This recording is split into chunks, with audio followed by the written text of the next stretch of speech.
देखिए तो मैट्रिक का बायोलॉजी का पहला चैप्टर का क्वेश्चन है ऑब्जेक्टिव क्वेश्चन। तो इसको चलिए करते हैं डायरेक्ट, समझते जाइएगा। और इस पर सभी एग्जाम के लिए इंपॉर्टेंट रहता है। 61 नंबर क्वेश्चन से स्टार्ट करते हैं, पीछे पार्ट में बन चुका है। तो देखिए 1 नंबर क्वेश्चन है, 61 नंबर क्वेश्चन। इनमें कौन प्रकाश संश्लेषी अंग है? तो ऑप्शन है पत्ती, ऑप्शन बी है हरित लवक, ऑप्शन सी है ग्राना, ऑप्शन डी है स्ट्रोमा। तो जब भी पेड़ पौधा में प्रकाश संश्लेषी अंग होता है उसमें पत्ती होता है या हरित लवक होता है, ग्राना, स्ट्रोमा। तो प्रकाश संश्लेषी अंग पत्ती को कहा जाता है। पत्ती के अंदर जो सब कुछ पाया जाता है फिर अलग। तो इनमें से कौन प्रकाश संश्लेषी अंग है? तो इसका सही आंसर हो गया पत्ती, ऑप्शन नंबर ए 61 नंबर का सही है। चलिए अगला करते हैं। 62 नंबर क्वेश्चन है। इनमें 62 नंबर में कौन सी क्रिया सभी जीवों के लिए अनिवार्य है? प्रकाश संश्लेषण, बाष्पोत्सर्जन, श्वसन या चलन। तो प्रकाश संश्लेषण क्रिया जरूरी है या बाष्पोत्सर्जन है या श्वसन जरूरी है, चलन। तो सभी जीवों के लिए, तब सोच के बात है सब जीव के लिए क्या जरूरी, जो नहीं होगा तो उसका कहानी खत्म। तो देखिए श्वसन जो है, अगर कोई भी जीव श्वसन क्रिया न करे तो जरूर खत्म। तो कौन सी क्रिया सभी जीवों के लिए अनिवार्य है यानी कि जरूरी है? तो श्वसन की क्रिया सभी लोग करता है, सभी जीव करते हैं, तो श्वसन की क्रिया सही होगा। तो कौन सी क्रिया सभी जीवों के लिए अनिवार्य है? तो ऑप्शन नंबर सी, श्वसन की क्रिया सभी जीवों के लिए अनिवार्य है। हो गया आंसर। अगला ये 63 नंबर क्वेश्चन। मृतोपजीवी का उदाहरण है, यानी कि 4 गो ऑप्शन है। कौन सा मृतोपजीवी है? अमीबा है, गोबर छत्ता है, या उड़हुल है, या अमरबेल है। यानी कि मरे हुए सारे जीवों पर जो निर्भर रहता है उस जीव को मृतोपजीवी कहा जाता है। तो कौन है? अमीबा है, गोबर छत्ता है, या अड़हुल है, या अमरबेल है। तो जो गोबर छत्ता होता है सड़े गले मरे पर, या पेड़ पौधे जो सड़ गल टूट जाते हैं उस पर हो जाता है, यानी कवक वाला जो दिखाई देता है, ये सब यहाँ पर कवक भी रहे। तो मृतोपजीवी का उदाहरण गोबर छत्ता है। 64 नंबर क्वेश्चन देखिए। ईस्ट किस वर्ग का एक कोशिकीय जीव है? तो जो ईस्ट खमीर होता है ये शैवाल के है या कवक के है, जीवाणु के है, इनमें से कोई नहीं। तो ईस्ट जो है जो कवक का है, जो खमीर किस वर्ग का कोशिकीय जीव है? तो कवक वर्ग का है एक कोशिकीय। तो 64 नंबर क्वेश्चन का आंसर बी कवक सही हो गया। 65 नंबर क्वेश्चन देखिए। दही के जमने में निम्नलिखित कौन सी क्रिया होती है? अपघटन होती है, प्रकाश संश्लेषण होता है, या किण्वन होता है, या उत्सर्जन होता है। तो जब दही जमता है यानी दूध से दही जमने की क्रिया को क्या कहा जाता है? तो 65 नंबर का हो गया ऑप्शन नंबर सी किण्वन। क्योंकि जब किण्वन ही प्रक्रिया के द्वारा दही, दूध से दही जमता है। प्रकाश संश्लेषण तो पेड़ पौधा में, अपघटन तो जो मिट्टी बना देता है, जो सड़े गले पदार्थ को मिट्टी के बदल देता है। और उत्सर्जन तो दूसरा प्रक्रिया में हो गया जो निकल गया। तो 66 नंबर क्वेश्चन देखिए। कौन अंतःस्रावी और बाह्य स्रावी ग्रंथि जैसा कार्य नहीं करता है? यानी 4 गो ग्रंथि नीचे दिया गया है। अग्नाशय है, पीयूष ग्रंथि है, विरसन है, अंडाशय है, अंडाशय। तो कौन सी ग्रंथि है जो न तो अंतःस्रावी और बाह्य स्रावी ग्रंथि जैसा कार्य नहीं करता है? तो 66 नंबर क्वेश्चन का ऑप्शन नंबर बी पीयूष ग्रंथि एकदम सही हो गया। पीयूष ग्रंथि न तो अंतःस्रावी और न बाह्य स्रावी ग्रंथि जैसा कार्य करता है। तो याद रखिएगा पीयूष ग्रंथि जो हमारे मस्तिष्क में पाया जाता है। अगला देखिए 67 नंबर क्वेश्चन। पादपों में पाया जाने वाला वृद्धि हार्मोन निम्नलिखित में से कौन है? तो पेड़ पौधों को वृद्धि करने वाला एक हार्मोन होता है, तो उस हार्मोन का नाम क्या है? ऑप्शन ए पढ़ लीजिए, याद आ जाएगा, जेबरेलिन, ऑप्शन बी एंड्रिल, सी इंसुलिन, डी थायरोक्सिन। याद रखिए थायरोक्सिन या इंसुलिन तो हम लोग में पाया जाता है, पादपों में नहीं पाया जाता है। जेबरेलिन, एड्रिल पाया जाता है। तो जिबरेलिन जो है यही आंसर सही होगा कि पादपों को बढ़ने के लिए, फिर यही किसी पौधों में कमी हो जाए तो वृद्धि न होता है, बंठा समझ लीजिए। तो पादपों में पाया जाने वाला वृद्धि हार्मोन निम्नलिखित में से कौन है? तो जिबरेलिन जो है जो पादपों में पाया जाने वाला वृद्धि हार्मोन है। अगला 68 नंबर क्वेश्चन देखिए।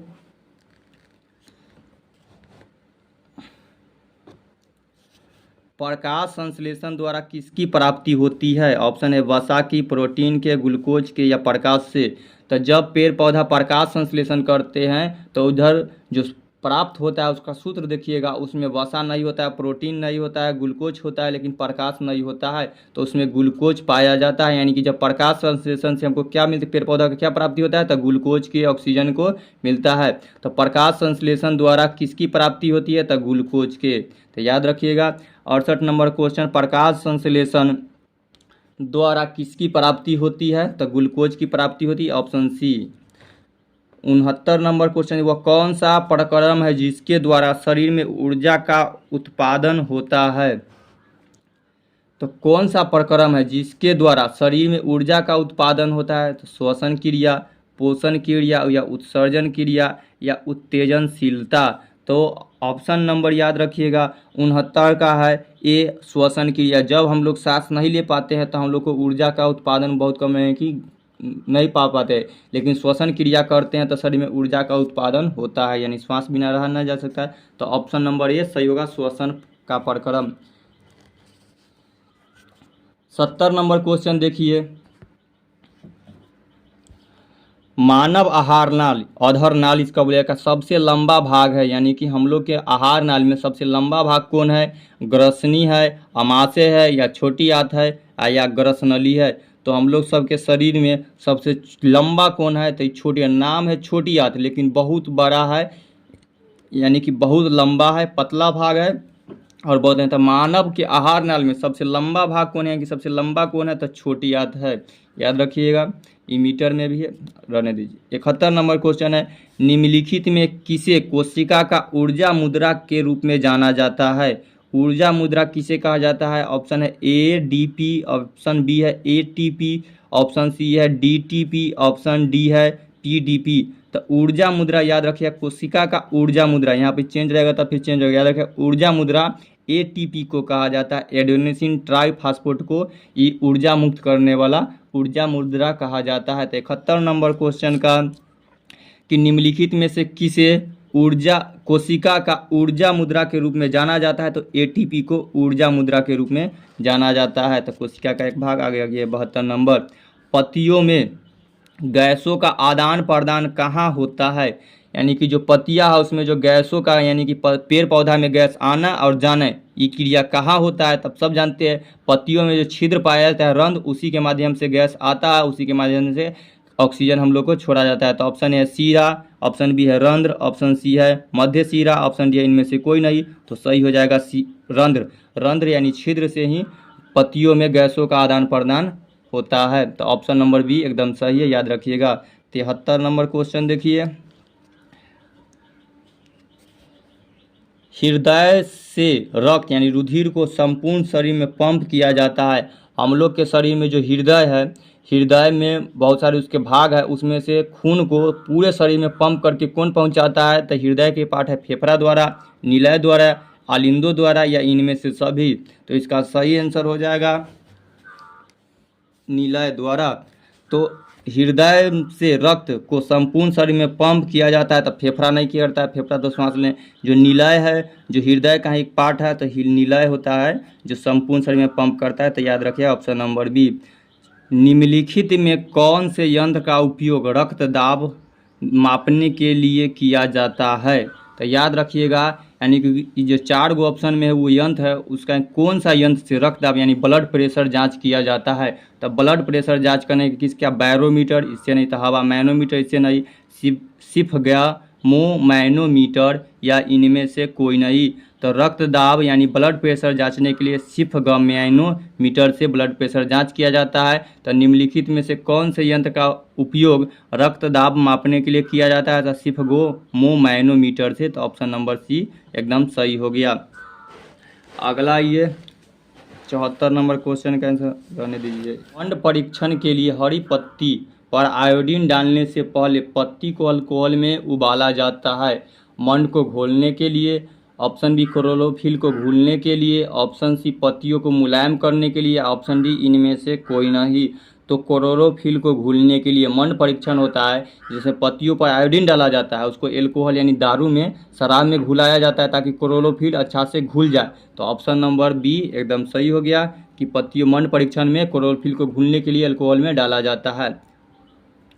77 नंबर क्वेश्चन देखिए, स्लाइड पर सर्वप्रथम कंपाउंड माइक्रोस्कोप से देखा जाता है तो कितना एक्स यानी कितना गुना करके देखा जाता है। ऑप्शन ए है 5x पर, 10x पर, 25x पर, 25x पर। जब हम स्लाइड पर देखते हैं तो कितना गुना करके सर्वप्रथम देखा जाता है तो 10x यानी 10x पर देखा जाता है। तो ऑप्शन नंबर बी एकदम सही है, याद रखिएगा। माइक्रोस्कोप पर देखने के लिए जो हम देखते हैं उसको 10x पर देखना होता है। अगला देखिए, तिलचट्टा का श्वसन अंग है, यानी तिलचट्टा कहाँ से लेता है। ऑप्शन ए है ट्रैकिया से, गलफरा से, त्वचा से या फेफड़ा से। तो याद रखिएगा, फेफड़ा से हम लोग लेते हैं, गलफरा से मछली लेती है, त्वचा से मेढक या ट्रैकिया से तिलचट्टा। और ये कॉकरोच, तिलचट्टा तो उसी का अंग्रेजी हिंदी नाम है। तो तिलचट्टा ये जिसको अंग्रेजी में कॉकरोच का श्वसन अंग क्या है, ट्रैकिया। ऑप्शन नंबर ए याद रखिएगा।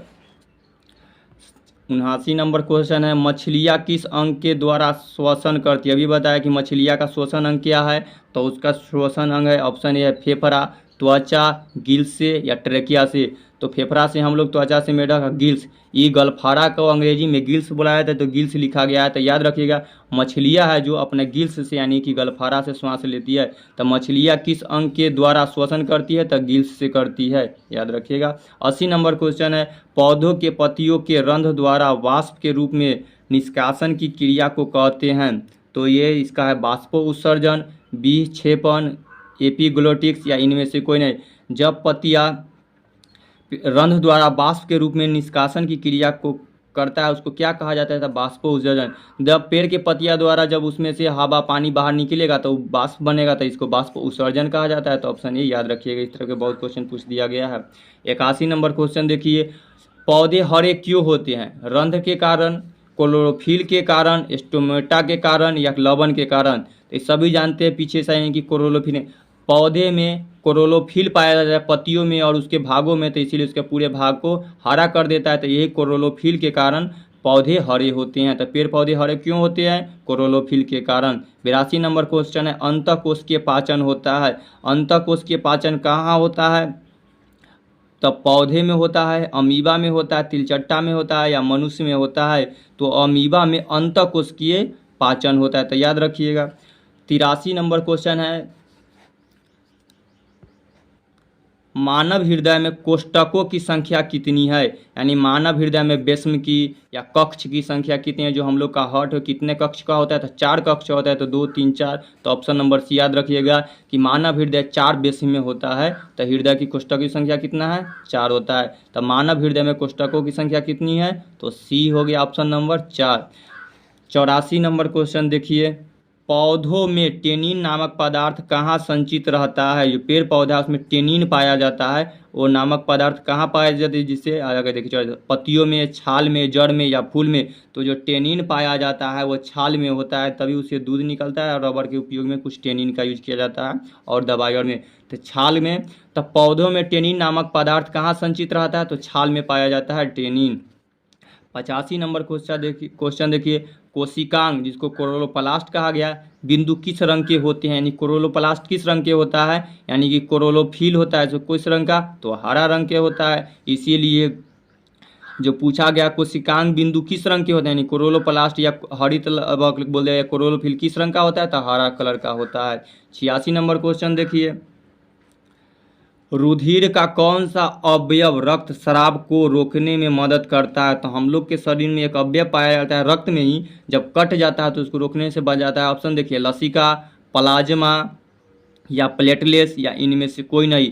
तो हम लोग के रक्त में एक अवयव पाया जाता है जो रक्त स्राव को रोकने में मदद करता है। जब कट जाता है, अगर ये नहीं कमी हो जाए तो हमारा खून पूरा बहते रहेगा, लेकिन यही अगर पाया जाए तो ये कम होता है। प्लेटलेट्स पाया जाता है, एक ऐसा अवयव जो हम लोग के शरीर में रक्त स्राव को रोकने में मदद करता है, खून बहने पर रोकने।